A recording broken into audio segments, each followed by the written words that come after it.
আলোচ্য বিষয় বেমিসাল বাশার অর্থাৎ অতুলনীয় মানব। কে সেই অতুলনীয় মানব? নবী মুহাম্মদুর রাসূলুল্লাহ সাল্লাল্লাহু তাআলা আলাইহি ওয়াসাল্লাম।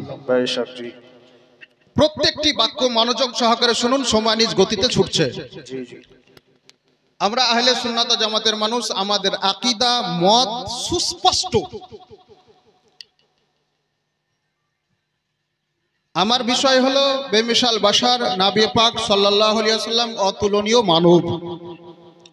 যে নবী সম্পর্কে আল্লাহ তাআলা কোরআন মাজিদে বলেছেন, ওয়ারাফা'না লাকা যিকরাক, হে হাবিব আমি আপনার জন্য আপনার জিকির স্মরণকে উঁচু করে দিয়েছি।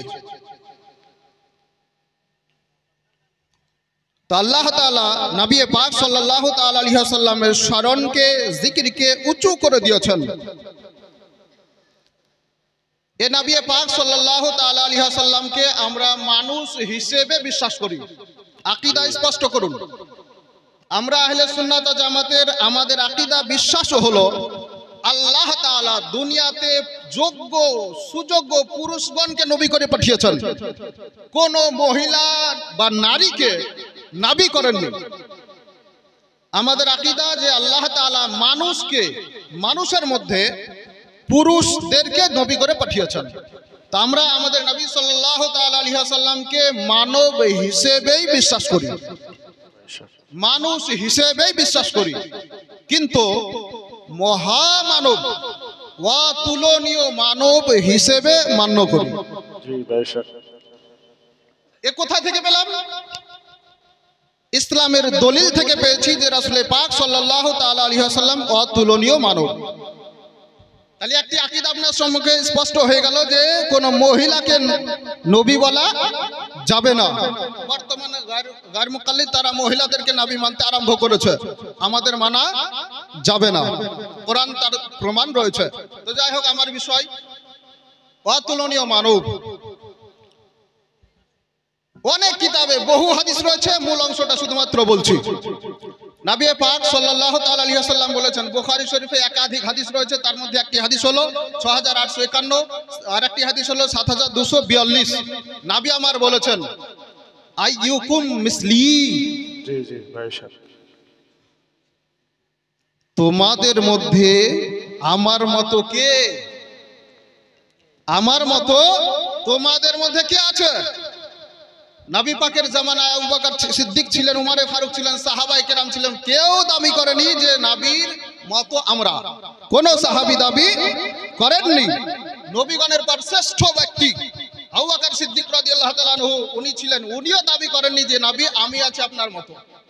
ওনারা কেউ দাবি করেননি। তো নবী আমার বুঝিয়ে দিলেন তোমাদের মধ্যে আমার মতো কে আছে। আজ পর্যন্ত কোন মুসলিম এ দাবি করেনি যে আমি আছি। দ্বিতীয় কথা হলো, স্পষ্ট করে নবী আমার বলেছেন, বুখারী শরীফ 1961, আর অন্যান্য হাদিস রয়েছে। নবী আমার বলছেন, লাস্তু কা আহাদিম মিনকুম, জি জি বেশক, I am not like any of you, আমি তোমাদের মধ্যে কারো মতো নয়। বাক্য আবার শুনুন, বুখারী শরীফ 1961, নবী আমার বলছেন, লাস্তু কা আহাদিম মিনকুম, আমি তোমাদের মধ্য হতে কারো মতো নয়। বেশক, জি জি হক বাত, কারো মতো নয়। তো নবী আমার স্পষ্ট ভাবে জানিয়ে দিলেন তোমাদের মধ্যে কারো মতো নয়। বুখারী শরীফের হাদিস, সহিহ হাদিস। তাহলে নবী আমার নিজেই বলে দিলেন যে আমি তোমাদের মধ্যে হতে আমার মত, তোমাদের মধ্যে হতে কেউ আমার মতো নয়। নবী আমার নিজ ভাষাতে জানিয়েছেন যে তোমাদের মধ্যে কেউ আমার মতো নয়। তাহলে নবীর হাদিস দ্বারা প্রমাণিত হলো যে উম্মতের মধ্যে বা সৃষ্টি জগতে নবীর মতো কেউ নাই।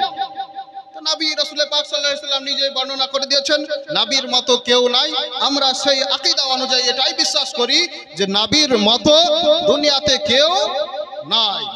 এবার কথা হলো, কোরআন মাজিদে আছে, কুল ইন্নামা আনা বাশারুম মিসলুকুম, হাবিব আপনি বলুন যে আমি তোমাদের মতো মানুষ। কোরআন শরীফে আছে, এ দলিল দিচ্ছে। তো এই দলিল কোরআন শরীফে সাহাবায়ে কেরাম পড়েছে, বর্তমান জামানার মানুষের চাইতে ওনারা বেশি বুঝেছেন। তা সত্ত্বেও কেউ দাবি করেন ইয়া রাসূলুল্লাহ আপনার মতো আমরা আছি। আমরা কোরআন মাজিদের আয়াতকে বিশ্বাস করি। মানব হিসেবে রাসূল পাক সাল্লাল্লাহু আলাইহি ওয়াসাল্লাম দুনিয়াতে এসেছেন, কিন্তু রাসূল পাক মহামানব, তা নবী আমার নিজেও ঘোষণা দিয়েছেন। কোরআন হাদিস এরকম আরো অনেক আছে, আরো অনেক হাদিসে বলেছেন লাস্তু মিসলাকুম, আমি তোমাদের মতো নয়। সারা সৃষ্টি জগতে রাসূল পাক সাল্লাল্লাহু তাআলা আলাইহি ওয়াসাল্লামের মতো কোনো ব্যক্তি নেই। এটাই কোরআন হাদিস শরীয়তের দলিল দ্বারা প্রমাণিত। কোরআন হাদিস স্টাডি করে, গবেষণা করে আলা হযরত ঐতিহাসিক কবিতার মাধ্যমে জগৎবাসীকে বার্তা দিয়েছেন, লাবিয়াতে নাজিরুকা ফি নাজারিন মিসলে তু নাশুদ पैदा জানা, জগ রাজ কো তাজ তু রে সরসু হে তুজকো শাহেদো সারা জানা। আলা হযরত বলছেন সারা সৃষ্টি জগতে যত দৃষ্টি শক্তি আছে, মানে যার দৃষ্টি শক্তি আছে, যার দেখার ক্ষমতা আছে, কোন দৃষ্টি শক্তিতে নবী আপনার মতো কাউকে দেখেন না। দেখবে কি করে? আপনার মতো কাউকে সৃষ্টি করাই হয়নি। এটা শরীয়তের দলিল দ্বারা প্রমাণিত। আর একটি কথা বলি, এ যারা বলছে নবীকে আমাদের মতো বা বড় ভাইয়ের মতো, এ কথা কে বলেছে? এর উৎপত্তি কোথা থেকে? কোরআনে দলিল রয়েছে। অতীতের নবীগণকে তার শত্রুরা অসম্মান করার কারণে, অবমাননা করার কারণে নবীগণকে বলেছে মা আনতা ইল্লা বাশারুম মিসলুনা, নবীগণকে বলেছে যে তো আপনি আমাদের মতো মানুষ। কোন অর্থে? অসম্মান করার অর্থে, নবুয়তের অস্বীকার করার অর্থে। এই কথাটা উঠেছে কাফেরদের নিকট থেকে। আর যে কথা, যে বলি, যে প্রচলন কাফেরদের রয়েছে, মুসলমানদেরকে ওই কথা থেকে দূরে থাকতে হবে। একটি দলিল দিয়ে বক্তব্য শেষ করছি। কোরআন মাজিদে রয়েছে রাসূল পাক সাল্লাল্লাহু আলাইহি ওয়াসাল্লামকে সাহাবায়ে কেরাম বলতেন রাইনা, আমাদের হেফাজত করুন, আমাদের দিকে কৃপা দৃষ্টি করুন। সাহাবায়ে কেরাম রাইনা বলে নবীকে সম্বোধন করলেন। কিন্তু এটাই যখন কাফিররা অসম্মানের জন্য বলতে আরম্ভ করলো, অবমাননা করার জন্য বলতে আরম্ভ করলো, তা আল্লাহ তাআলা এটা বলতে নিষেধ করলেন। কোরআন শরীফে পরিষ্কার বলে দিয়েছেন তোমরা রাইনা বলো না, বলো উনজুরনা। আর কাফেরদের জন্য শুনে রাখো যে ওদের জন্য আযাব রয়েছে। বলার উদ্দেশ্য হলো রাইনা শব্দটা খুব ভালো শব্দ ছিল, খুব সুন্দর শব্দ ছিল, কিন্তু যখন নবীর অবমাননার অর্থে এই কথাটা ব্যবহার করতে আরম্ভ করলো, আল্লাহ তাআলা নিষেধ করে দিয়েছেন। তদ্রূপ রাসূল পাক সাল্লাল্লাহু আলাইহি ওয়াসাল্লাম মানব, মহামানব, যেহেতু অতীতে নবীগণকে এই কথা বলে অসম্মান, অবমাননা করেছে, সুতরাং ওই কথা আমাদের নবী, শেষ নবীর জন্য ব্যবহার করা 1% শোভনীয় হবে না। এই কথাটা ব্যবহার করা টোটালি নিষেধ।